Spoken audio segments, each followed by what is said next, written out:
صلی اللہ علی محمد۔ میرے نبی کریم علیہ السلام نے ایک دن صحابہ سے پوچھا، بتاؤ بہترین عورت کون سی ہوتی ہے؟ کون ہوتی ہے؟ آکسفورڈ کی پڑھی ہوئی جی، پنجاب یونیورسٹی جس نے ایم فل کا مقالہ لکھا ہو، پی ایچ ڈی ہو جس نے پی ایچ ڈی کی ہو نمل یونیورسٹی سے، ایک کراچی یونیورسٹی کی ڈگری ہولڈر ہو کہ باہر سے ایم بی بی ایس کر کے آئی ہو، کون افضل ہوتی ہے؟ کہ یا جو اچھی گفتگو کرے، نماز پڑھے، عبادت کرے، وہ افضل؟ کوئی تو ایسی وجہ ہوگی نا۔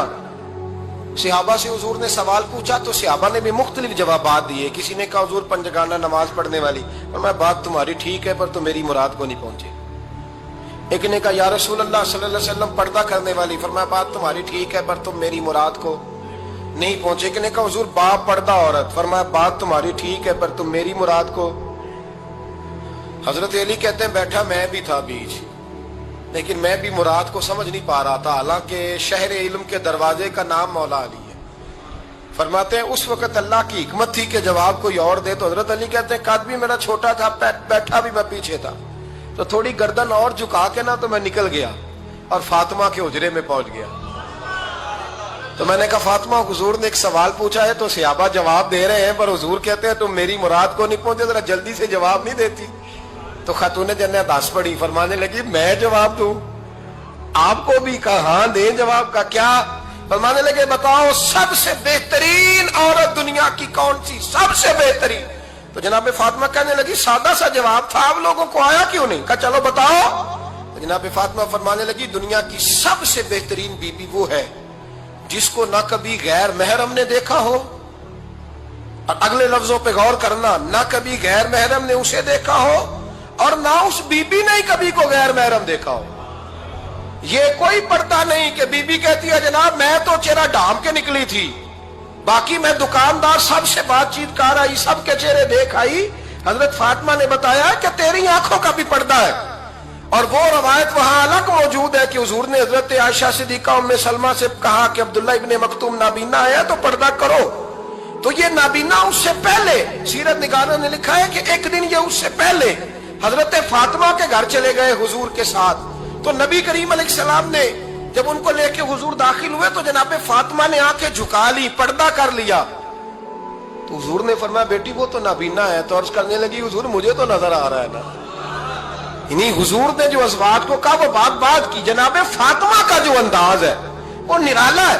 تو حضرت علی کہتے ہیں جناب فاطمہ نے جواب دیا کہ بہترین عورت وہ جس نے نہ کبھی غیر محرم دیکھا ہو اور نہ غیر محرم نے کبھی، وہ بی بی نے بھی کبھی غیر محرم بندہ نہ دیکھا ہو، دیکھا ہی نہ ہو اس نے۔ یہ پوائنٹ ذرا مشکل ہے، سمجھنے والا ہے۔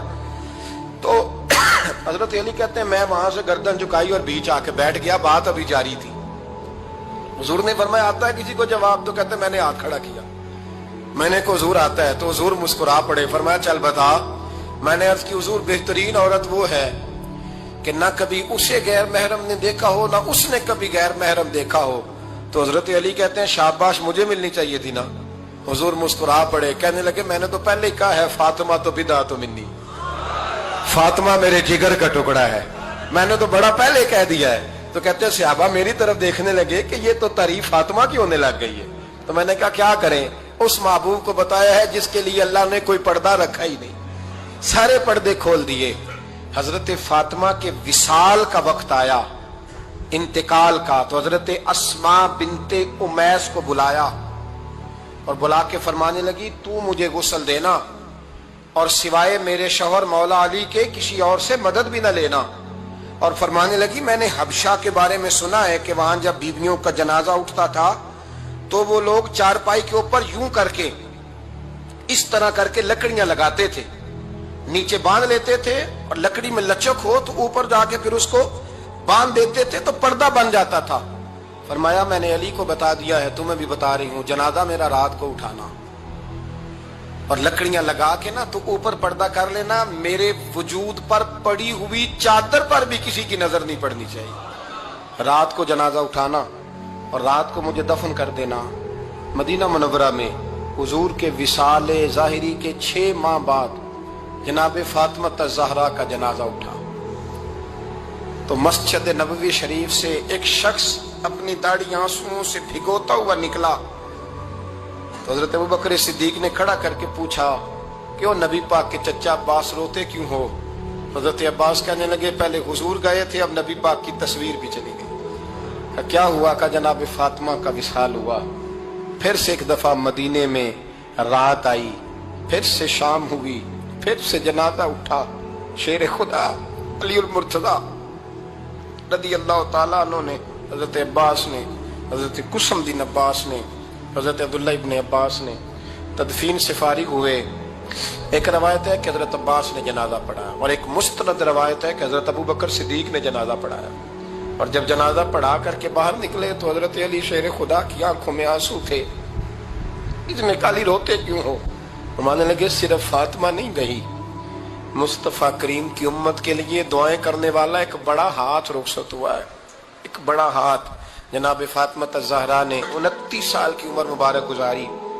میں نے پہلے بھی ایک دفعہ یہ موضوع بیان کیا تھا تو میں نے بات کر دی تھی، کیونکہ میں نے نہیں کی، وہ بات کسی اور کی ہے، کرنی بڑی ضروری ہے۔ علامہ اقبال کہنے لگے، اسرار بے خودی میں لکھنے لگے کہ فاطمہ جو تو نے کیا ہے وہ کوئی نہیں کر سکتا۔ اقبال کہنے لگے فاطمہ جب تجھے دیکھتا ہوں نا تڑپ اٹھتا ہوں۔ کہنے لگے اے فاطمہ میرے رسول کریم نے نا میرے پاؤں میں شریعت کی زنجیریں باندھ دی ہیں، اگر مجھے شریعت منع نہ کرتی، حضور پابند نہ کرتے تو میں کعبے کا طواف نہ کرتا، تیری قبر کا طواف کرتا۔ فاطمہ تو نے 29 سال میں وہ انقلاب برپا کیا، امت پر وہ رحمت کی۔ علی کے گھر کی ہے عزت، علی سے سنتے ہیں، نبی کے گھر کی ہے عزت، نبی سے سنتے ہیں۔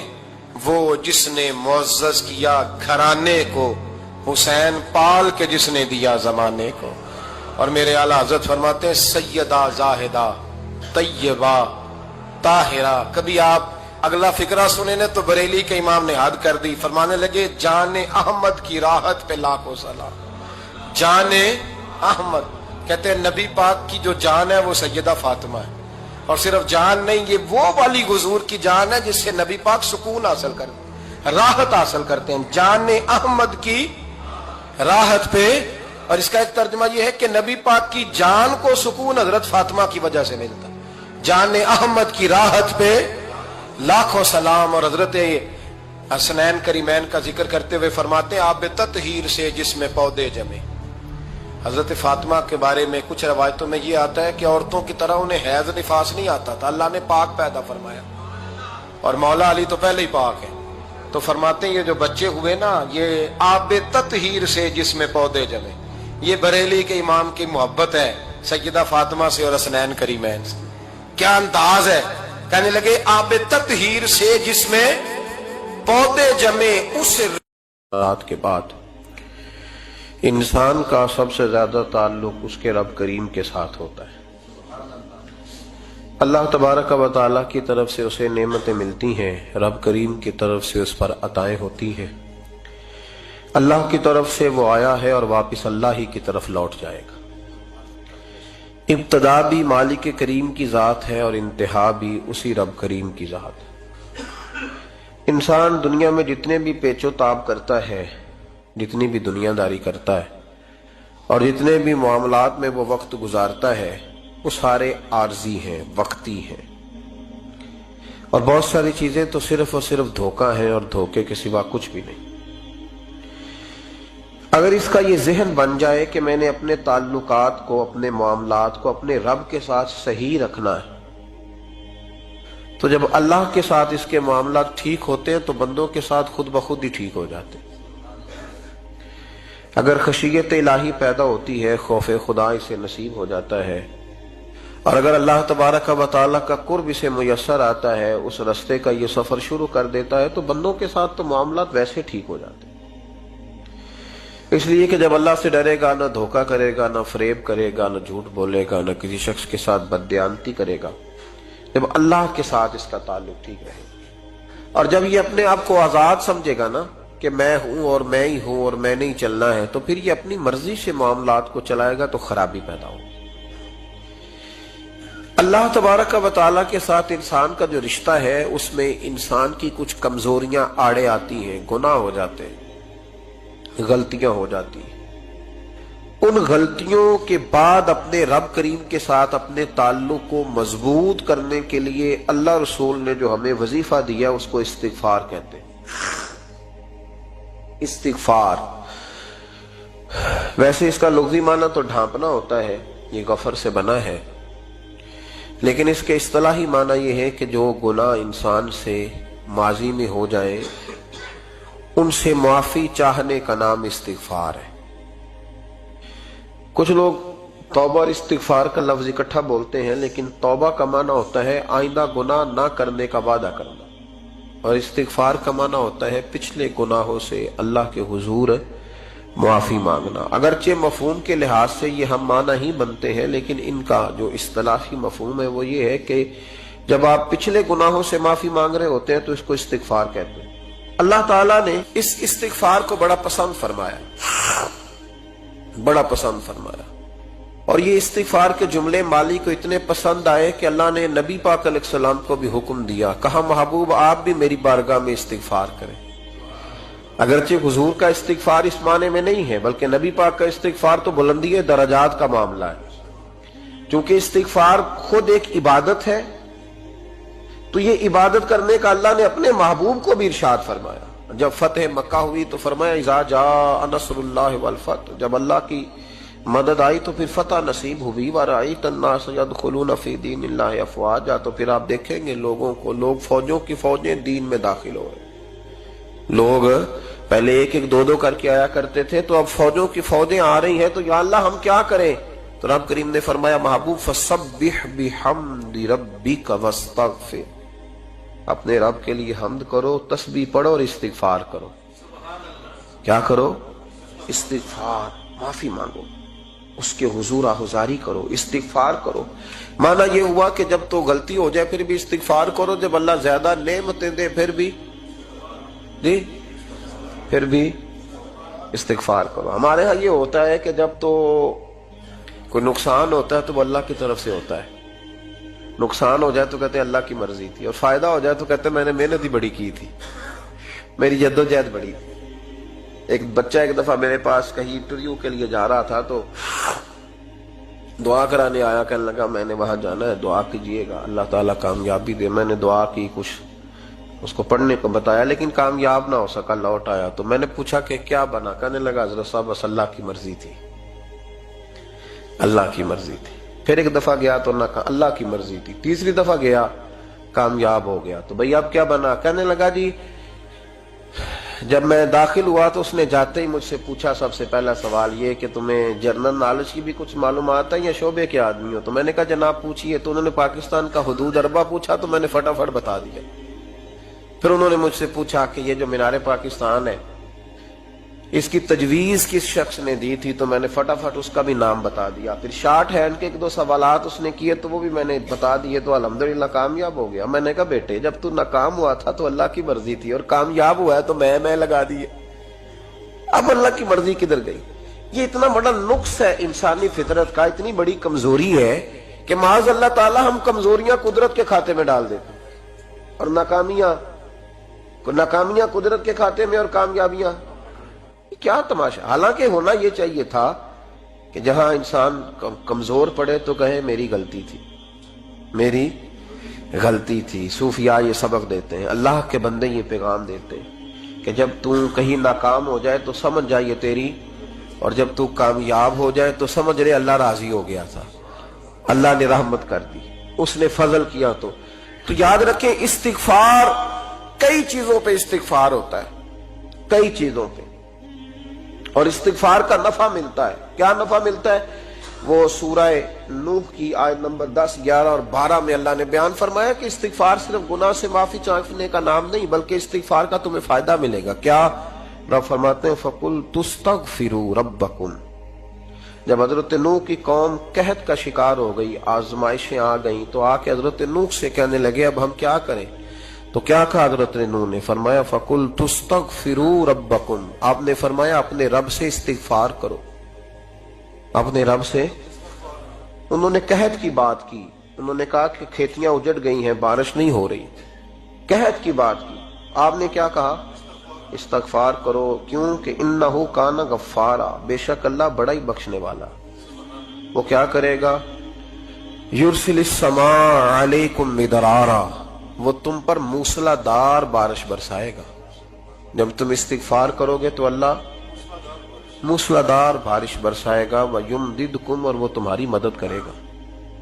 استغفار کرنے والے کی اللہ کیسے مدد کرے گا؟ بِأَمْوَالٍ وَبَنِينَ، تمہیں مال بھی عطا کرے گا اور بیٹے بھی عطا کرے گا، بارش بھی دے گا استغفار کرنے والے کو، اور مال اور اولاد سے اس کی مدد بھی کرے گا۔ وَيَجْعَلْ لَكُمْ جَنَّةٍ وَيَجْعَلْ لَكُمْ أَنْهَارًا، اللہ تمہیں جنت بھی عطا کرے گا اور تمہیں نہریں بھی عطا فرمائے گا، تمہارے لیے جنت بھی بنائے گا، انہار بھی بنائے گا۔ توبہ کا، استغفار کا تمہیں یہ فائدہ ملے گا۔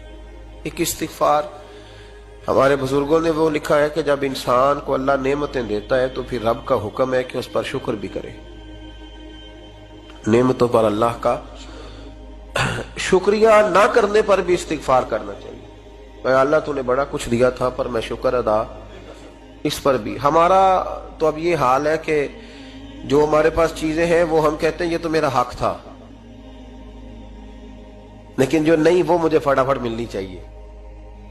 مطلب اگر میرے پاس صحت ہے تو اس کو میں اپنا حق سمجھ لیتا ہوں کہ یہ تو میرا، یہ چونکہ ٹھیک ہے جی، یہ تو صحیح ہے، تندرستی ہے یہ تو ٹھیک ہے، لیکن کار کوئی نہیں، وہ ذرا مل جانی چاہیے۔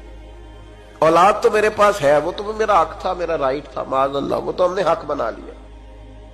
اور میرے پاس بنگلہ کوئی نہیں، وہ مجھے فٹافٹ مل جانا چاہیے۔ بھئی یہ کس طرح تیرا حق تھا، کس حساب سے؟ یعنی جو چیزیں ہیں ان کو سنبھالنے کی فکر نہیں ہے، اور جو نہیں ہے ان کے طلب کی فکر لگی ہوئی ہے۔ شکر نعمت کو محفوظ کر دیتا ہے، شکر نعمت کو محفوظ کر دیتا ہے، اور ناشکری نعمت کو لَئِن شَكَرْتُمْ لَأَزِيدَنَّكُمْ وَلَئِن كَفَرْتُمْ إِنَّ عَذَابِي لَشَدِيدٌ، اللہ فرماتے ہیں شکر کر، میں تیری نعمتوں میں اضافہ کر دوں گا، اور ناشکری کرے گا تو عذاب دوں گا۔ شکر نہیں نہ ہوتا، شکر نہیں ہوتا۔ دیکھیں نا، 100 روپے ابا جی نے دیا ایک بچے کو اور اس کو کہا کہ جا دکان سے کچھ چیز لے آ، تو وہ 100 روپیہ اس نے رستے میں جاتے کہیں پھاڑ دیا یا گوا دیا، تو اب وہ والد سے دوبارہ 100 مانگتا ہے، تو والد کہتا ہے کہ پہلے 100 کا تو نے کیا کیا؟ نہیں سمجھ آئی آپ کو میری بات؟ پہلے 100 کا کیا کیا؟ تو وہ کہے گا جی باپ میرا دل کرتا تو میں نے پھاڑ دیا۔ جوان بچہ ہے، سمجھدار ہے، 12-14 سال کا ہے، میرا دل کیا تھا میں نے پھاڑ دیا، ختم ہو گئی بات، تو ابا نیا 100 دے دے گا؟ سبحان اللہ، کتنے خوش ہو کے آپ کہہ رہے ہیں نہیں دے دینا سو، یہ کیسے ہو سکتا ہے؟ بھائی کروڑ پتی والد بھی ہو تو 100 کا نوٹ دوبارہ دیتا کیوں؟ بیٹا نہیں اس کا؟ پیار نہیں؟ کیوں نہیں دے رہا؟ وہ کہتا تو نے میرے پہلے 100 کی قدر نہیں ڈالی، نیا تجھے کیسے مل جائے؟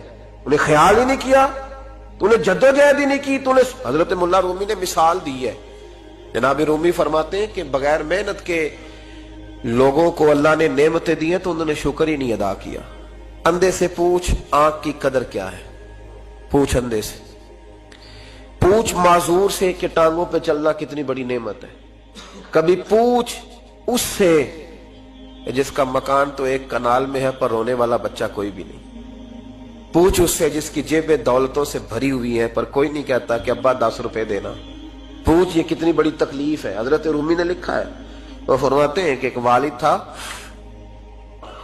تو اس نے بڑی دولت کمائی تھی، تو اس کا بیٹا بے دریغ ہی اڑاتا رہتا تھا، کبھی ادھر پیسے بھگا دیے، کمائے نہیں تھے نا، محنت نہیں نہ کی تھی، کمائے نہیں تھے۔ والد بڑا سمجھاتا تھا پر سمجھ نہیں آتی تھی۔ ایک دن اس کے ابا کے ذہن میں ایک بات آئی، وہ کہنے لگا بیٹے یار میں کنگال ہو گیا ہوں، اچانک حالات خراب ہو گئے، ایک آنا مجھے چاہیے، دوائی خریدنی ہے، کہیں سے لے کے آؤ۔ اس نے کہا ابا مسئلہ ہی کوئی نہیں، یار ہی بڑے ہیں، بہت سارے لوگوں کے ساتھ رات میں جاتا ہوں روٹی کھانے ہوٹل میں، کئی ہیں جو میرا انتظار کر رہے ہوتے ہیں، فیس بک والے اور جناب وہ سیلفی والے بڑے سارے ہیں جو کہتے ہیں تیرے بغیر گزارا ہی نہیں، بڑے ہیں جو روز سویرے اٹھ کے پہلے مجھے السلام علیکم کا میسج کرتے ہیں پھر اس کے بعد کسی اور سے، بڑے ہیں کوئی مسئلہ ہی نہیں۔ ایک کے پاس گیا، ایک آنا چاہیے، اس نے دے دیا، لا کے ابا کو دیا، تو ابا گھر کے اندر جو امیر لوگ ہوتے تھے گھر میں کنواں کھدوا لیتے تھے، ابا کنویں کے کنارے بیٹھا تھا، جب بیٹے نے آنا لا کے رکھا تو اس نے پانی میں پھینک دیا۔ اگلی صبح پھر کہا بیٹے ایک آنے کی ضرورت ہے، دوا خریدنی ہے، اس نے کہا مل جائے گا۔ 2 4 5 دوست ابھی ہیں بڑے مالدار، ان سے جا کے کہا، ایک سیانہ لایا، ابے نے پھر پھینک دیا، تیسرے دن بھی پھینک دیا، چوتھے دن بھی، یار اب ختم ہو گئے۔ کچھ آہستہ آہستہ دوستوں کو پتہ چل گیا کہ کنگال ہو گیا ہے، خبر پھیل جاتی ہے نا، اب بھوکا ہو گیا ہے۔ اب آہستہ آہستہ موبائل بند ہونے لگے، آہستہ آہستہ جو ہے وہ نمبر بلاک ہونے لگا، حالات بگڑ گئے۔ اب جب اسے پتا تھا کہ یار تو اب دروازہ کھٹکھٹاتا ہوں تو کہتے ہیں کہ اسے کہہ دو میں گھر نہیں، ابا نے تو آنا مانگنا ہے، اور میں بے دریغ دولت ابا کی اڑاتا رہا ہوں، اب یہ بھی نہیں کہہ سکتا کہ مجھے دیتا کوئی نہیں۔ شہر سے باہر نکل گیا، سارا دن مزدوری کی، جد و جہد کی، کبھی کام کیا نہیں تھا، ہاتھوں پہ چھالے پڑ گئے۔ بڑا مشکل ہوتا ہے جن لوگوں نے کام نہ کیا ہو، انہیں کرنا پڑ جائے تو۔ تکلیف کا شکار ہو کے ایک آنا کمایا، شام کو لا کے والد کی ہتھیلی پہ رکھا تو اس نے پھینکا نا جب کنویں میں تو چیخ پڑا، کہنے لگا ابا جی آپ سیانے بیانے بندے ہیں، روز پیسے لا کے دیتا ہوں، کنویں میں پھینک دیتے ہو، کوئی کرنے والی بات کرو، نہیں دوائی کھانی تو نہ کھاؤ، ضائع کیوں کرتے؟ بیٹے کو باپ نے تھپکی دے کے بٹھا لیا، اس نے کہا بیٹا میں نے پہلے دن تو نہیں پھینکا، تو 7واں دن میں روز پھینکتا ہوں، آج تیری چیخیں کیوں نکلی؟ کہنے لگا ابا پہلے ادھار کے تھے، آج مزدوری کے ہیں۔ نہیں سمجھ آئی بات؟ پہلے بولیے، اور آج میری محنت ہے، مزدوری ہے، جد و جہد ہے۔ تو والد کہنے لگا بیٹے یہی میں تجھے سمجھانا چاہتا تھا، وہ میرے بھی محنت کے ہیں جو تجھ روز یاروں کو کھلا آتا ہے، اور میں نے بڑی جد و جہد سے جمع کی ہے، میں کنگال نہیں ہوا، صرف تجھے سمجھانا تھا۔ او بھائی یہ آنکھیں تیری محنت کی نہیں نا، اس لیے تو شکر نہیں ادا کرتا، یہ وجود، یہ ٹانگیں، یہ شعور، یہ تیری جد و جہد کا نہیں، جو عقل کی دولت اللہ نے دی ہے نا، یہ تیری محنت کی نہیں۔ اگر محنت کی ہوتی تو سجدے میں پڑا رہتا، تو خیال کرتا اللہ نے آنکھیں دی ہے قرآن دیکھنے کے لیے، جب کوئی کسی گندی چیز کو دیکھتا ہے تو ناشکری کرتا ہے، جب غلط طرف اٹھاتا ہے یہ چیزیں تو ناشکری کرتا ہے۔ صاحبو یاد رکھنا اور اس پر ضرور غور کرنا کہ جب نعمتوں کا شکر ادا نہ کیا جائے تو پھر ہمیں استغفار کا حکم دیا گیا ہے۔ پھر کیا کرنا ہے ہم نے؟ استغفار کہ یا اللہ ہم تیری نعمتوں کا شکر ادا نہیں کر سکے تو ہمیں معاف فرما دے، تو ہم سے درگزر فرما، معاف فرما۔ ایک استغفار اس بات کا ہے کہ دیکھیں نا، یہ رسول پاک علیہ السلام کا فرمان، یہ حدیث امام رازی نے لکھی ہے، اور نبی پاک کی فرمان کے لحاظ سے جو چیز ہمارے سامنے آئے نا اس پر ہماری آنکھیں بھی کھل جانی چاہیے، دل بھی کھل جانا چاہیے، کہ کوئی خاص ہی بات تھی جو حضور نے بیان فرمائی صلی اللہ علیہ وسلم۔ سرکار دو عالم علیہ السلام نے فرمایا ایک آدمی نے 500 سال بغیر ریاکاری کے اللہ کی عبادت کی۔ کتنے سال؟ 5 سال نہیں ہوتی بغیر ریاکاری کی۔ تہجد پڑھنے والا جب تک 6 لوگوں کو بتا نہ دے تہجد پڑھی ہے، اتنی دیر تو تہجد آگے بڑھتی نہیں، کم از کم 6 بندوں کو پتا ہونا چاہیے۔ اور میرے جیسے حاجی نمازیوں کا تو دل کرتا ہے کہ وظیفے پہ بندہ رکھا جائے جو تعریفیں کرے صبح و شام، حاج صاحب کی کیا بات ہے، حضرت صاحب کی وظیفہ دیں گے اس کو مہینے کا، وہ تعریف کرے کھول کے کہ آپ کی بڑی بات۔ یہ مرض ہے، تعریف سننا نا یہ بیماری ہے، اس نے جھوٹ کو جنم دیا ہے، بہت بڑا مرض ہے۔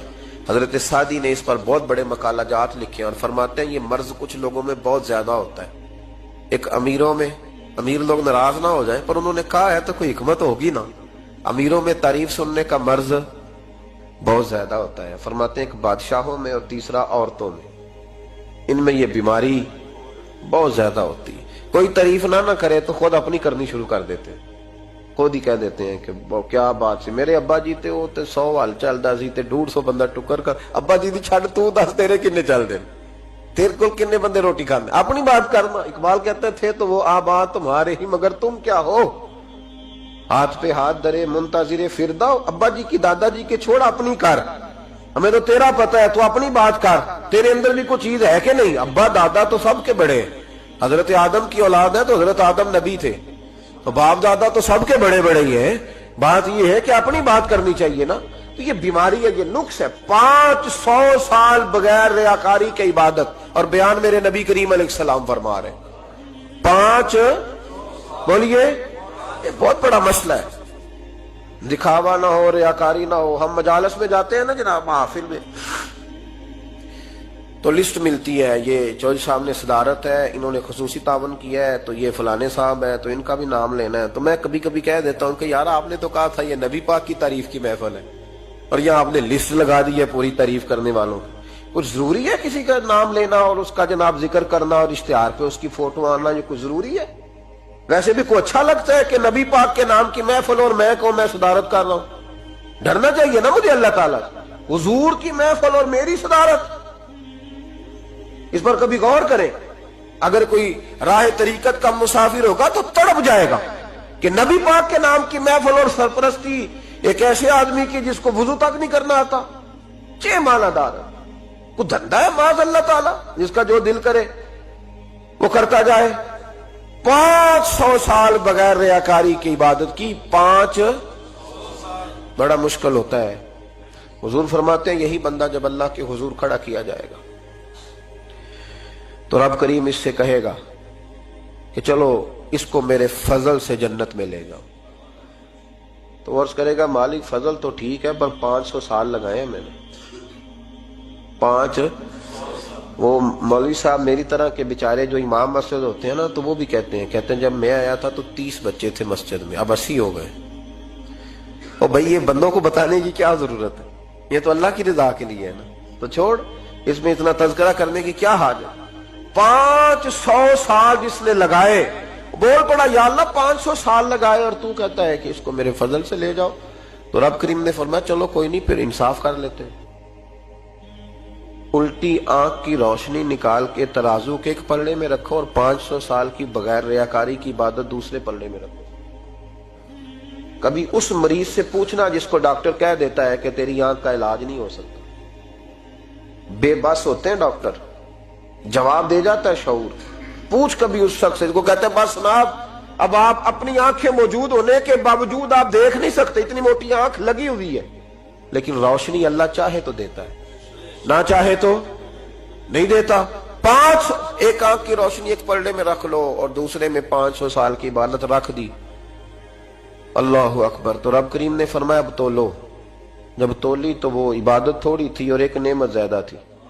اللہ نے فرمایا یہ تو بھائی اس کو تو 500 سال دیے تھے، یہ تو ایک نعمت کا شکر نہیں ادا کر سکا، پکڑو اس کو دوزخ میں ڈالو۔ ایک کر کے کیا آیا ہے، پکڑو جہنم میں ڈالو، اس کو لے چلو۔ ترمذی شریف کے لفظ ہے، نبی پاک نے ہمیں سمجھایا اور ایک جملے میں ساری بات ختم کر دی۔ حضور فرمانے لگے تو اللہ کی تھوڑے دیے ہوئے رزق پہ راضی ہو جا، وہ بھی تیری تھوڑی عبادت سے راضی ہو جائے گا۔ اور اگر تیرا پروگرام ہے نا لمبی چوڑی جائیدادوں کا تو پھر سجدے بھی لمبے کر، پر لمبے کرنا تو بھی۔ یہ کیا بات ہوئی، یہاں جتنی دولت بڑھتی جاتی ہے عبادت سکڑتی جاتی ہے، وقت ہی نہیں، ٹائم ہی نہیں، یہ بڑھا پھر۔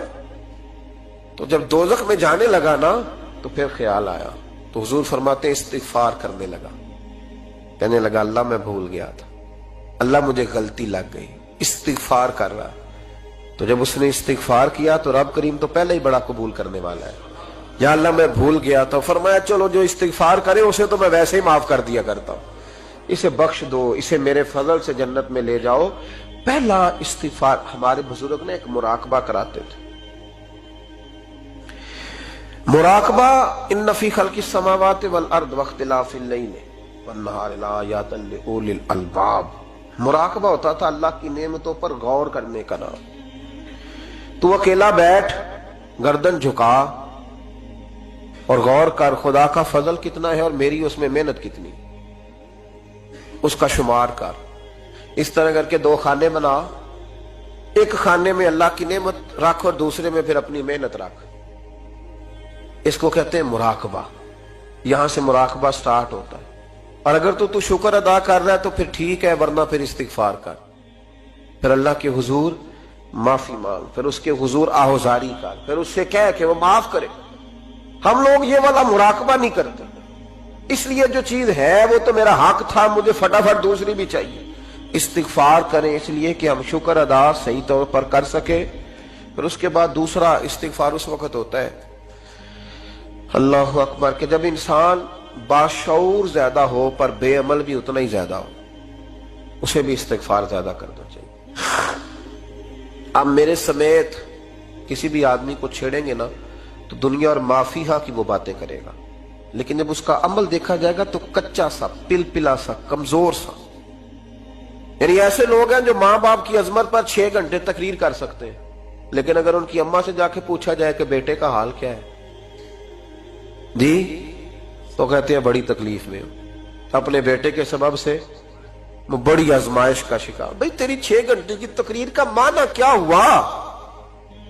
تو لفظوں کے گورکھ دھندے کا ماہر ہے. لفظوں میں ادھر گیا ہوا تھا بڑی دور پنجاب کے ایک شہر میں، تو ایک صاحب مجھے کہنے لگے کہ میری 21ویں سالانہ محفل ہے. میں نے کہا آپ نماز پڑھتے ہیں؟ کہتے نہیں. تو میں نے کہا محفل کا کیا معنی رکھا ہوا ہے آپ نے؟ یہ کیا ہے؟ رسم ہے؟ فلاں بہت بڑے عالم کو میں نے بلایا، فلاں کو بھی بلایا، فلاں نعت خامی. یہ کیا ہے؟ اگر تو نمازی نہیں آج تک، اس کو کیا سمجھتا ہے تو؟ میرے بھی فلاں بزرگ سے بھی تعلقات ہے، تو نے کیا حاصل کیا ان سے؟ تعلقات کا کیا مطلب ہوتا ہے؟ فوٹو آتی ہے ساتھ، اخباروں میں تصویر لگ گئی، فیس بک پہ آ گیا کہ میں ان سے ملا ہوں، اتنا تعلق ہے؟ یہاں تو بھائی خوشبو کے قریب سے بندہ گزر جائے تو خوشبو آنے لگ جاتی. انہیں پایا کیا؟ شعور ہونا اور عمل نہ ہونا بہت بڑی مصیبت ہے. اس سے اللہ کی بارگاہ میں استغفار کرنا چاہیے. یعنی انسان کو عقل ہو، پتہ ہو، خبر ہو، اور اس کے پاس دھیلے کا عمل نہ ہو. اس کو 3400 حدیث آتی ہو کہ نماز نہ پڑھنے والے کی سزا یہ ہے، پھر بھی نہ پڑھے تو سزا ہے کہ نہیں اللہ کی طرف سے؟ حضرت رومی رحمت اللہ علیہ فرمایا کرتے تھے بہت سارے بندوں کو اللہ سارا کچھ دیتا ہے، مسجد آنے کی توفیق نہیں دیتا. معنی یہ ہے کہ اللہ ان سے ناراض ہے. وہ کہتے ہیں کہ میں بڑا سمارٹ ہوں.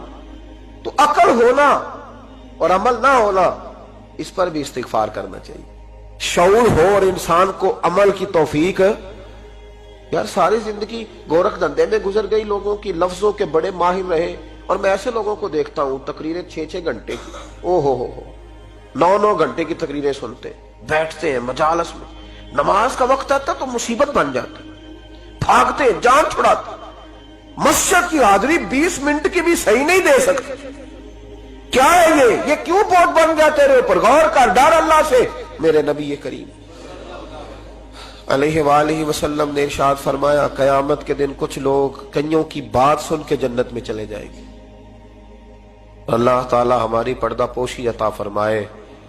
کہا کچھ تبلیغیں کرنے والے دوزخ کے دروازے پہ کھڑے ہوں گے تو وہ جنتی کہیں گے کہ مولانا پیر صاحب ہم تو آپ کی بات سن کے جنت میں جا رہے ہیں، تو آپ یہ یہاں کیوں کھڑے ہیں؟ تو وہ کہیں گے ہائے افسوس، میں کہتا تو رہا پر عمل نہ کر سکا.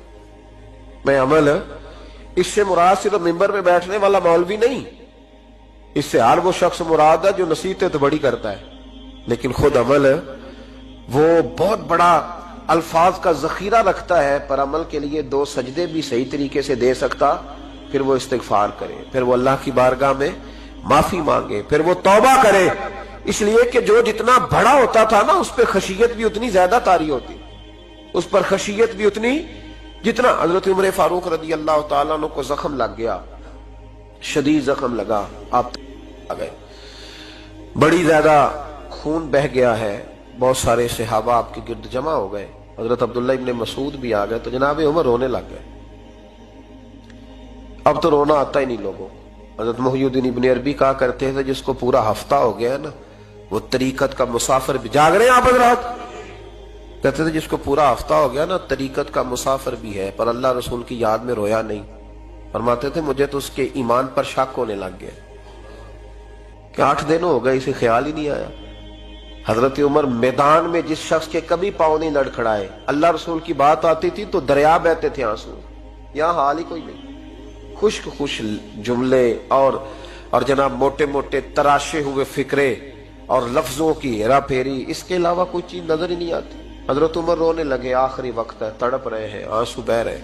حضرت عبداللہ ابن مسعود آ گئے. انہوں نے کہا عمر تیری ہجرت بھی بڑی باکمال تھی، تیرا اسلام قبول کرنا بھی بڑا ہی باکمال تھا، حضور بھی تجھ سے ہمیشہ راضی رہے. عمر تو روتا کیوں ہے یار؟ بات تو یہ ہے کہ جب تو نے خلافت سنبھالی تو پھر تیرے طریقے بھی باکمال ہی تھے، اور جب تو میدان میں اترتا تھا پھر بھی تیرے معاملات باکمال تھے، اور جب تو مال غنیمت بانٹتا تھا پھر بھی تو باکمال. یار ہر موقع پہ تو باکمال تھا تو جاتے دفعہ روتا کیوں ہے؟ ان کا استغفار دیکھو، ان کی توبہ دیکھو. حضرت عمر پھر رو پڑے، کہنے لگے عبداللہ لوگوں کو میری نیکیوں کا پتہ ہے، گناہوں کا تو نہیں نہ پتا. وہ تو میں جانتا ہوں یا میرا مالک جانتا ہے نا. نیکیاں تو سب کے سامنے. ماں شاکر انت وچھوڑا سہنا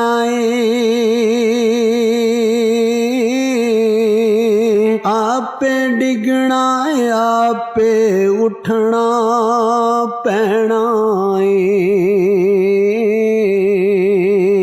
ماں دا شاکر انت وچھوڑا سہنا آپ ڈگنا آپ اٹھنا پینا پت بسم اللہ دیاں. پر من عالم کے من عالم جو اندر چھپے ہوئے گناہوں کے ڈھیر ہے وہ تو میں جانتا ہوں. کہا تو نے میرے کلمہ پڑھنے سے لے کر میری حکومت تک میری ساری نیکیاں گنوائی ہیں, اب دعا کر میرے لیے. کہ رب میری نیکیاں اور بدیاں برابر برابر کر دے, مجھے درجہ نہیں چاہیے, بس اللہ مجھے معاف کر دے. درجوں کی ضرورت نہیں ہے. یہاں تو لوگ درجات لے کے بیٹھے. حافظ کہتا ہے کہ میں جتنے آیتیں ہوں گی اتنے میرے درجے بلند ہوں گے. پہلے درجوں والا کام تو کوئی کرنا. مولانا کہتے ہیں کہ نور کے ممبر پہ بیٹھوں گا. بھائی پہلے بتا نور کے ممبر کی طرف تیرا سفر بھی جاری ہے کہ نہیں. تاجر کہتا ہے کہ میں سخاوت کروں گا تو حضرت عثمان کے ساتھ جگہ ملے گی, پر حضرت عثمان کی سخاوت اور اپنی سخاوت کا فرق بھی دیکھ. مجاہد کہتا ہے کہ میں نبی پاک کے جہاد والے صحابہ کی پشت پہ رہوں گا تو پہلے اپنے کام تو دیکھ. اور جب ساری باتیں سمجھ میں نہ آئے تو پھر اللہ کی بارگاہ میں استغفار کر, پھر بیٹھ. بڑے لوگ استغفار کرتے, معافی چاہتے, اور یہ استغفار پھر اتنا کرم کرتا, اتنی آسانی کرتا, اس قدر بہتری کرتا کہ وہ مانگ تو اپنے گناہوں کی معافی رہے ہوتے تھے اور اللہ رحمتوں کے دروازے کھول دیتا تھا. اللہ ان پر کرم کے دروازے. حضرت امام حسن کے پاس ایک شخص آیا, حضرت امیر معاویہ بھی بیٹھے تھے, تو اس نے امام حسن سے آ کے کہا کہ حضور اولاد نہیں ہے, کوئی دعا کر دیں. توجہ ہے میری بات پر. اب بھی لوگ پیروں کے پاس آتے ہیں نا ماشاءاللہ سے, اللہ خیر فرمائے. تو پیر صاحب اگر وظیفہ بتائیں تو وظیفہ چونکہ پڑھنا پڑتا ہے وہ کام مشکل ہے. لہذا تعویذ تو پیروں نے بھی اب ماشاءاللہ بڑی ترقی کر لی, انہوں نے بھی تعویذ چھپوا کے رکھ لیے. کون لکھے اتنے تعویذ, جو کہ ہر مرید کو تو تعویذ چاہیے. انہوں نے نا جی تعویذ پکے چھپوا لیے, کچھ نے مورے بنوا لیے. دیکھتا رہتا ہوں, میرا شعبہ ہے نا, میں دیکھتا رہتا ہوں کہ مور لگائی, اس کو باندھا, اللہ خیر کرے.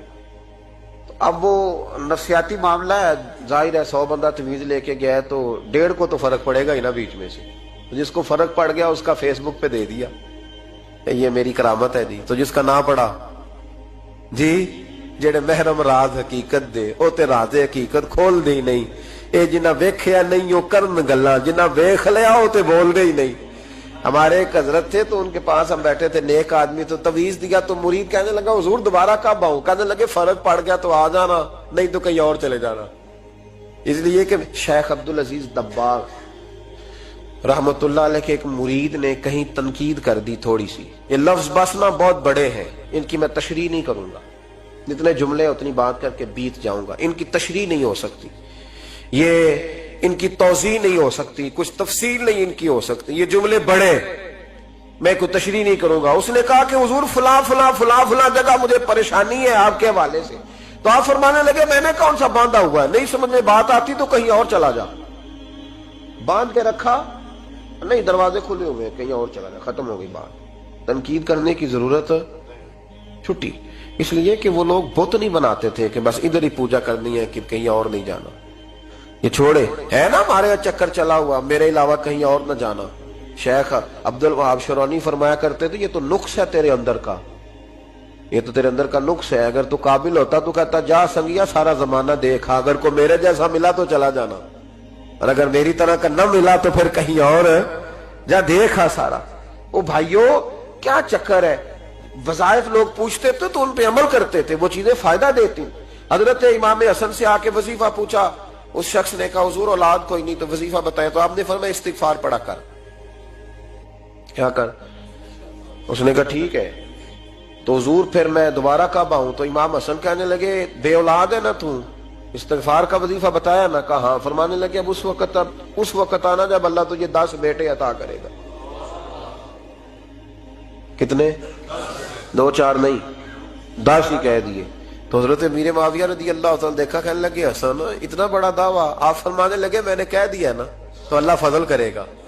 ہاں ہاں اللہ خیر کرے گا, خیر ہو جائے گی.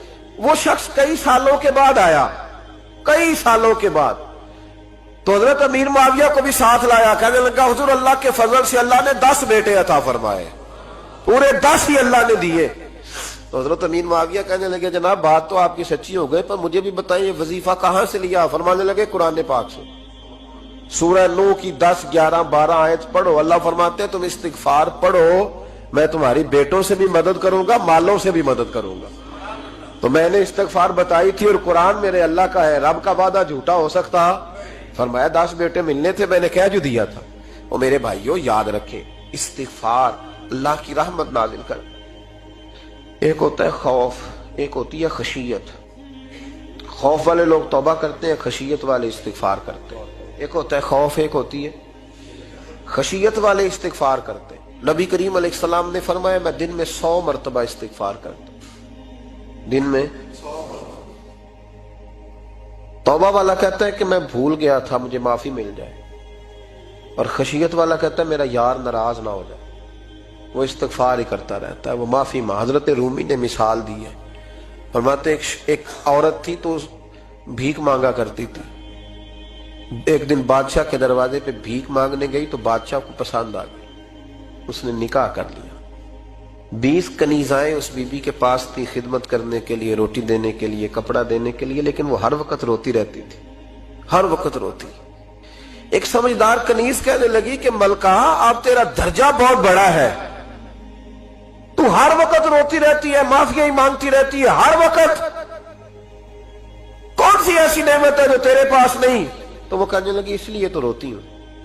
کیا مانا؟ کہنے لگی اس لیے روتی ہوں کہ میں اس قابل نہیں تھی جو مجھے مل گیا, کہیں میرے سر کا سائیں ناراض نہ ہو جائے, وہ کہیں بگڑ نہ جائے. مجھے پتا ہے کہ میں کیا تھی اور مجھے کہاں تک پہنچا دیا. میں روتی اس لیے ہوں کہ کبھی کہیں وہ ناراض.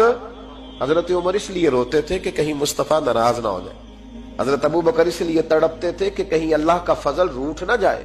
یہ جو مولا علی اپنے کمرے میں بیٹھ کے زور زور سے استغفار پڑھتے, تو اس لیے نہیں کہ بڑے پاپ تھے جن کی معاذ اللہ معافی مانگتے تھے, اس لیے کہ رب رسول کہیں ناراض نہ ہو. خشیت تھی کہ جہاں ہم پہنچے ہوئے کہیں وہاں سے واپس.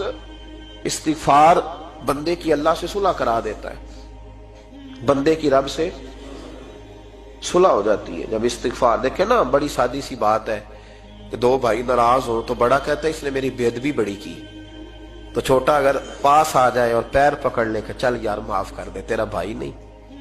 پتہ کیا ہوتا ہے؟ صرف معافی نہیں ملتی, ہاں صرف معافی نہیں. چھوٹے نے بے ادبی کر دی, بڑے کو تکلیف ہوئی, بات جب آگے بڑھی نا تو بڑے نے شکوہ کیا. جب لوگوں نے چھوٹے کو سمجھایا تو چھوٹا جب معافی مانگتا, ادھر دیکھو میری طرف, جب چھوٹا معافی مانگتا ہے نا اٹھ کے جاتا ہے اور بڑے کے پیر پکڑتا ہے تو نرا معاف نہیں کرتا, بڑا رو بھی پڑتا ہے, بڑا رو بھی پڑتا ہے. اور وہ کہتا ہے کہ وہ میں اور تم اماں کے پاس اکٹھے بیٹھتے, ایک باپ کی موٹر سائیکل پہ اکٹھے بیٹھتے, تو تیرا اور میرا رشتہ اتیار تو نے یہ کیوں؟ وہ جو آنسو نکلتے ہیں نا وہ درد ہوتا ہے, وہ کیف ہوتا ہے, وہ سوز ہوتا ہے, وہ لذت ہوتی ہے, وہ پیار ہوتا ہے. رب کہتا ہے تو معافی مانگ, انہو کان غفارا, تو معافی مانگ, میں تجھے معاف بھی کروں گا, تیرے اوپر رحمت بھی فرماؤں گا, تیرے اوپر کرم نوازی بھی کروں گا, تجھے نواز دوں گا, تجھے عطا کروں گا. حضرت موسیٰ کلیم اللہ علیہ السلام کا زمانہ مبارکہ تھا, قحط پڑ گیا, بارش نہیں ہوتی. ہم لوگ نا اب تو خیر ہمارے پاکستان میں تو ٹیبل ٹاک ہوتی ہے, ٹاک شو ہوتے ہیں. ہمارے ہاں تو پتہ کیا جاتا ہے کہ بارش ہو کیوں نہیں رہی, اور اس پہ یہ ہوتا ہے کہ دھواں بڑا چڑھ گیا ہے, حالات بڑے خراب ہیں, فلاں ایسے ہو گیا, قحط کا. ہم تو اسباب تلاش کرتے رہتے ہیں نا جی, فوق بہت زیادہ ہے, فلاں چیز ایسے ہے, فلاں چیز ایسے, ہم تو یہ تلاش کرتے رہتے ہیں. وہ لوگ یوں نہیں کرتے تھے, وہ سیدھے جا کے مسلوں پہ بیٹھتے تھے, اس لیے کہ وہ کہتے تھے جب رب چاہتا ہے تو پھر کوئی چیز کسی چیز کو روک سکتی, وہ سیدھے مسلے پہ بیٹھتے. اعلیٰ حضرت فاضل بریلوی رحمۃ اللہ علیہ کے پاس ایک مولانا محمد حسین آئے, وہ فلکیات کے بڑے ماہر تھے. تو اعلیٰ حضرت نے فرمایا ذرا ستاروں کا حساب لگا کے دکھاؤ بارش کب ہوگی. کہنے لگا پورا مہینہ تو نہیں ہوگی. تو اعلیٰ حضرت رحمت اللہ علیہ فرمانے لگے کہو کہ میرا علم کہتا ہے مہینہ نہیں ہوگی، اللہ چاہے تو ابھی ہو سکتی ہے۔ کہنے لگا جی وہ تو ٹھیک ہے پر میرا علم، وہ جیسے روز لوگوں نے پیر نیٹو سے شاہ صاحب نہیں کھولے ہوتے کہ بارش کب آئے گی، اور اس کی طرف نہ دیکھ، مصلے پہ بیٹھ، مہربانی کر مصلے پہ بیٹھ، اللہ کی بارگاہ میں حاضر ہو، اس سے معافی مانگ، اسے منا تاکہ وہ رحمت کی بارش۔ کہنے لگا جی میرا علم کہتا ہے۔ تو اعلیٰ حضرت فرمانے لگے پھر وہی بات، تو کہ اللہ چاہے تو بارش ابھی، لیکن یہ جو اڑ گئے ہیں نا بیچارے، یہ اڑی گئے ہیں، یہ جہاں الجھ گئے ہیں وہاں یہ لوگ الجھ گئے، اللہ ہمیں الجھنے سے محفوظ فرمائے۔ اعلیٰ حضرت اٹھے تو فرمایا ٹائم کیا ہوا ہے گھڑی پہ؟ کہنے لگا جی 12۔ تو اعلیٰ حضرت نے گھڑی گھمائی، اب کیا بج گیا؟ کہنے لگا 4 بج گئے۔ فرمانے لگے بج گئے نا 4؟ کہنے لگا جی آپ نے گھڑی گھما کیوں دی ہے؟ فرمانے لگے اللہ بھی جب چاہے تو ستارے گھما دیتا ہے، اللہ بھی ستارے گھما دیتا ہے بارش۔ کہنے لگا جی وہ تو ٹھیک ہے پر مہینہ نہیں ہو سکتی۔ اڑا ہوا بندہ، اس کا کوئی علاج ہے؟ جو اڑ جو جائے اس کے لیے قرآن کہتا ہے وَإِذَا خَاطَبَهُمُ الْجَاهِلُونَ قَالُوا سَلَامًا، اسے سلوٹ کرو دور سے، اسے کو تو جان اور تیرا۔ کہنے لگا جی ہو نہیں سکتی پورا مہینہ۔ فرمانے لگے یار تو جا اپنا کام کر۔ وہ شخص کہتا ہے میں نے دروازہ کھولا اعلیٰ حضرت کا، کمرے سے باہر نکلا تو تیز بارش ہو رہی، واپس آیا تو میں نے کہا احمد رضا یہ عقیدہ کہاں سے لیا ہے؟ فرمایا دروازہ مصطفیٰ سے لیا ہے صلی اللہ علیہ وسلم۔ تو یاد رکھیں کہ اللہ کو منانا چاہیے، استغفار کرنا چاہیے، اس کی برکات۔ حضرت موسیٰ ساری قوم کو لے کے نکل گئے۔ آؤ بھائی میدان میں اللہ کی بارگاہ میں استغفار کریں اور بارش کا سوال کریں، بارش مانگے۔ جب باہر نکلے دیر تک دعائیں ہوتی رہیں تو حضرت موسیٰ علیہ السلام کو رب کریم نے وحی فرمائی کہ موسیٰ آپ کی قوم میں نے ایک شخص ہے جس کو 40 سال ہو گئے نافرمانی کرتے، اس نے رب سے صلح نہیں کی۔ کتنے لوگ ہیں؟ ایک، اور 40 سال سے وہ نافرمان ہے، اس کو مجمع سے نکال دو بارش ہو جائے گی۔ اگر ایک گناہگار کی وجہ سے بارش رک جاتی ہے اور جہاں دروازے کھلے ہوئے ہوں، جہاں تنہائیاں خوفناک ہوں، اور جہاں تباہی اتری ہوئی ہو، اور جہاں لوگ کروڑوں روپیہ مال ہڑپ کر گئے ہوں، اور جہاں علماء کو ہاتھ کڑیاں لگا کے ٹھنڈی زمینوں پہ لٹا دیا جائے اور قوم کہہ رہی ہو اچھا ہوا اچھا ہوا، اور لوگ پھبتیاں اڑا رہے ہوں، مذاق کر رہے ہوں، تو پھر اس قوم پہ کس طرح کر کے فضل الہی۔ اور یہ مولوی کا معاملہ نہیں، یہ تو ممبر رسول کا معاملہ ہے۔ میرے مصطفیٰ نے یہ نہیں کہا پیر میرا وارث ہے، حضور نے فرمایا عالم میرے دین کے وارث ہے۔ ہاں حضور نے فرمایا جس نے عالم کے چہرے کا دیدار کیا سمجھے میں نے اپنے نبی کی زیارت کی ہے۔ لیکن یہاں تو خیر یہ عنوان نہیں، ورنہ میں اس پر جاتا۔ ہائے، تو کہا ایک بندہ ہے 40 سال سے اللہ کی نافرمانی کر رہا ہے، وہ اگر نکل جائے تو بارش ہو جائے گی۔ حضرت موسیٰ نے اعلان کر دیا بھی ایک شخص ہے، وہ اگر نکل جائے تو بارش ہو جائے گی۔ پتہ تو ہوتا ہے نا سب کو، مجھے بھی پتہ ہے کہ میں اندر سے کیسا ہوں، اور آپ کو بھی خبر تو ہوتی ہے نا جی۔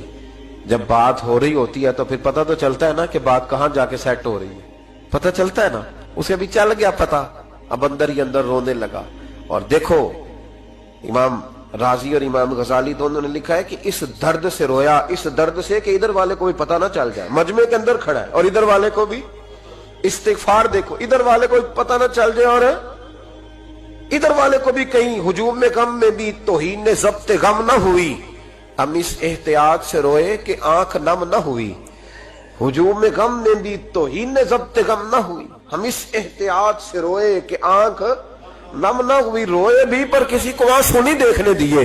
اب اس درد سے کہتا ہے اللہ تو معاف کرنے والا ہے نا، تو معاف کرتا ہے، پردہ پوشی کرتا ہے، اور مالک اگر لوگوں کو پتہ چل گیا تو میرے تو بچوں کا بھی جینا حرام کر دے، یا اللہ میری تو آنے والی نسل بھی تڑپ کے وقت گزارے گی۔ مالک تو معاف کر دیا کرتا ہے، لوگ نہیں معاف کرتے، اے اللہ یہ میری خوبیاں بھول جائیں گے، میری خامیوں پر بات، مالک میں یہ ذلت نہیں برداشت کر سکتا، فضل فرما۔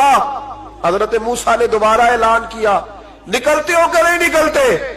پھر تڑپا خدا بندہ مجھے بے آبرو نہ کر، یہ ذلت اور رسوائیاں یہ نہیں برداشت ہوتی، اللہ درگزر۔ حضرت موسیٰ نے تیسرا اعلان کیا نکلتا ہے یا میں پھر اس کا نام لوں؟ اللہ سے پوچھ کے نام لوں اس کا، بتاؤ کون ہے؟ اب تو تڑپ گیا، کہنے لگا مالک میں تیری بارگاہ میں استغفار کرتا ہوں، آئندہ نہیں کرتا، آئندہ نہیں کرتا۔ یہ لفظ ادا کیے، بندہ کوئی بھی نہیں نکلا، رب کریم نے بارش عطا کر دی، تیز بارش جب برسی نا، تیز بارش، تو لوگ تو نہیں دیکھ کے دوڑ گئے، تو حضرت موسیٰ کہنے لگا یا اللہ مجھے بھی تو بتا، تو نے کہا تھا کہ جب تک بندہ نہیں نکلتا بارش نہیں ہوگی، تو نکلا کوئی بھی نہیں، بارش ہو گئی، ماجرا کیا ہے؟ تو رب کریم نے فرمایا موسیٰ بس اس نے مجھ سے صلح کر لی، اس نے مجھ سے صلح کر لی۔ اور امام غزالی نے لفظ لکھے، حضرت موسیٰ نے پوچھا، حالانکہ اللہ اپنے نبیوں کو غیب کے خزانے دیتا ہے، پوچھا کہ اے اللہ مجھے اس کا نام بتا دے، تو رب کریم نے فرمایا موسیٰ جب گناہگار تھا تب نہیں کسی کو بتایا، جب پاپی تھا تب نہیں بتایا، جب مجرم تھا تب نہیں بتایا، اب کیسے بتا دوں؟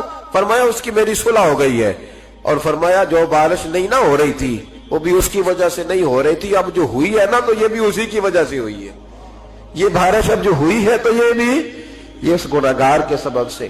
اپنی راتیں اللہ کے ساتھ گزارے، مصلی پہ بیٹھے۔ میرے صاحب رحمۃ اللہ علیہ سے جب کوئی کہتا نا کہ بڑا پریشان ہوں تو کچھ بتائیں، تو فرماتے آج رات مصلی پہ بیٹھ کے اپنے رب سے بات کرنا، میں بھی بات کروں۔ بندوں کو دکھ بتانے سے عزت میں کمی آتی، اور اگر اللہ کو بندہ اپنے دکھ بتائے تو اللہ عزتیں بڑھا دیتا ہے۔ ترمذی شریف کی حدیث ہے، نبی پاک علیہ السلام نے فرمایا اگر تو دنیا داروں کو دکھ بتائے گا تو اللہ تجھے غنی نہیں کرے گا، اور اگر تو اپنے رب کو بتائے گا تو اللہ بڑی جلدی تجھے دنیا سے بے نیاز کر دے گا، تجھے لوگوں کی ضرورت نہیں رہے گی۔ استغفار کریں، کثرت سے کریں، ذوق سے کریں، مصلی آباد رکھیں، ہر شے دیکھو نا، جس طرح کھانے کی میز آباد رہتی ہے، بستر آباد رہتا ہے، ہمارے دیگر معاملات، اگر مصلی نہ آباد رہے تو روح بے چین رہتی، طبیعت بے قرار رہتی ہے۔ انسان میں نے دیکھا ہے بڑے بڑے سمجھدار لوگ پاگلوں جیسی زندگی گزار رہے ہیں، بولتے جا رہے ہیں، بولتے جا رہے ہیں، بولتے جا رہے ہیں، ایسے کسی کو کوئی خبر کہ 6 فون اٹھائے ہوئے ہیں، ایسے جیسے ڈسٹرب ہو گئے مینٹلی طور پر۔ وجہ کیا ہے کہ ان سے جان نہیں چھڑاتے۔ کبھی سارے موبائل بند کر کے نا، سارے بچے ہر چیز سائیڈ پہ کر کے مصلی پہ بھی آنا چاہیے۔ اور مالک تو بڑا ہی کریم ہے، اللہ تو بڑا ہی کنز المال کی حدیث سنا کے بعد سمیٹتا ہوں۔ نبی پاک صلی اللہ تعالی وسلم فرماتے ایک شخص تھا بنی اسرائیل میں، بڑا مالدار تھا، تو پھر اس پہ غربت آ گئی۔ جب غربت آئی تو رو پڑا، کہنے لگا اے اللہ میں غریب ہو گیا ہوں، میری مدد فرما، میں نے بڑی نافرمانی کی ہے تیری۔ مالدار جب تھا تو بڑی موج کر، یا اللہ میں نے بڑی اب نہیں کروں گا، مجھے اس غربت سے نکال۔ تو اللہ نے فرشتوں سے کہا کہ دے دو جو مانگتا ہے۔ تو فرشتے کہنے لگے یا اللہ یہ توبہ کر کے نہیں آیا، ڈر کے نہیں آیا، یہ تو الجھ گیا تب آیا ہے، یہ تجھ سے ڈر کے ہوتا ہے نا ایسے کہ لوگ اللہ سے نہیں ڈرتے جتنا غربتوں سے معاذ اللہ ڈرتے ہیں۔ یا اللہ یہ تو وہ الجھ گیا تب آیا۔ تو اللہ نے فرمایا پتہ مجھے بھی ہے، لیکن آ تو گیا ہے نا، چلو دے دو۔ تو کہا یا اللہ اگر دے دیا تو دوبارہ نہیں آئے گا۔ فرمایا اس کا بھی مجھے پتا ہے، تم دے دو۔ اسے دے دیا۔ جب دولت مل گئی نا تو کہنے لگا اوہو وہ تو میں نے اس طریقہ سے ہی استعمال کیا اس لیے کامیاب ہو گیا۔ پھر کچھ وقت گزرا تو پھر الجھ گیا، پھر قرضے چڑھ گئے، پھر سارے علاج کر، کہنے لگا یا اللہ اب نہیں کرتا، اب معاف کر دے۔ 70 دفعہ توبہ کی اور 70 دفعہ توڑی۔ حبیب کریم فرماتے ایک دن بستر پہ تھا، آسانی تھی، 70 دفعہ فرشتوں نے کہا یا اللہ یہ جھوٹا ہے، جھوٹ بولتا ہے، یہ تو غربت آئی ہے تو تیری بارگاہ میں آیا ورنہ کبھی نہ آتا، بیمار ہوا ہے تو آیا، اس کا تو بچہ بیمار ہوا ہے تو آیا ورنہ کبھی نہ آتا۔ 70 دفعہ توبہ توڑی۔ ایک دن رات کو بستر پہ لیٹا تھا، دولتیں بھی تھی، آسانیاں بھی تھی، دل میں خیال آیا میں کتنا جھوٹا ہوں، جب الجھ جاتا ہوں تو اس کے دروازے پہ جاتا ہوں اور وہ کتنا کریم ہے، مجھے خالی نہیں لوٹاتا۔ تڑپ اٹھا، آنسو نکل گئے، اٹھ کے مصلی پہ کھڑا ہوا تو رب کریم نے فرشتوں سے فرمایا کھول کے دیکھو دروازے، آج یہ غربت کی وجہ سے نہیں آیا، آج میرا بن کے آیا ہے۔ تو یا اللہ پہلے تو دولت دیتا تھا، آج کیا دے گا؟ تو محبوب فرماتے اللہ فرماتے ہم نے اسے بغیر حساب کتاب جنت عطا کروں گا۔ استغفار کریں، اس کے حضور حاضری دیں۔ جس طرح سارا کچھ چھوڑ چھاڑ کے لوگ کہتے نہیں کہ 1 مہینہ میں نے کسی سیاحتی مقام پہ رہنا ہے، میں نے اب کسی ٹھنڈے علاقے میں چلے جانا ہے، برف باری دیکھنی ہے، سیر کرنی ہے، 10 دن کی چھٹیاں وہاں گزارنی ہے، چلو 7 چھٹیاں وہاں گزار لو، 3 دن اپنے اللہ کے ساتھ گزارو، روزے رکھو، دن کو رات کو قرآن شریف پڑھو، تلاوت، کچھ وقت دو، اللہ کے ساتھ حضور پر درود و سلام بھیجنے کے لیے، نبی پاک کی نعت کے لیے، اذکار کے لیے، بزرگوں کے لیے، پھر دیکھنا اللہ روح کو کتنا سکون دیتا ہے۔ سانو یارو دسیا انہاں اللہ لوکاں نے ٹوٹے ہوئے دلاں وچ رب دیاں چوکاں نے، ٹوٹے ہوئے دلاں وچ رب دیاں چوکاں نے، تم ہی رو کے رب نو منا، تم ہی رو کے رب نو منا، تے غم تیرے مک جان گے، تم ہی رو کے رب نو منا، تم ہی رو کے رب نو منا، تے غم تیرے مک جان گے، اللہ والیاں دے نیڑے نے صلی اللہ علیہ